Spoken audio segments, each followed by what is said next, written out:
Oke, tutorial cara bangun bisnis sambil jadi karyawan.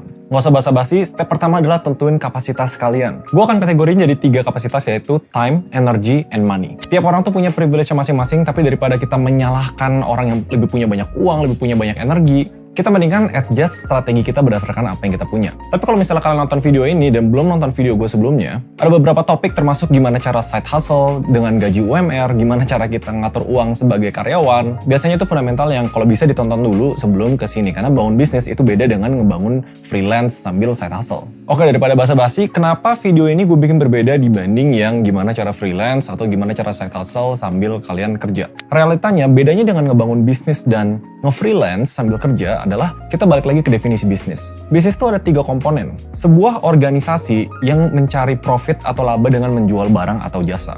Kalau freelance cuma fokus ke 2 poin terakhir, yaitu mencari profit, cari duit dengan menjual barang atau jasa. Nah, kalau bisnis, kita tuh pengen ngelakuin 2 hal, yaitu gimana cara kita make money, tapi di saat yang sama bisnisnya tuh bisa autopilot. Kita nggak kerja pun tetap uangnya bisa ngalir. Nah, kalau freelance, kita nggak bisa ngelakuin kayak gitu, karena mau nggak mau kita harus kerja terus. Pertama, kita harus bahas dari topik kapasitas time, karena semua orang at the end punya 24 jam, dan kalau kerja, mayoritas tuh punya jam sekitar 9-5 yang nggak bisa diganggu-gugat karena punya kerjaan utama.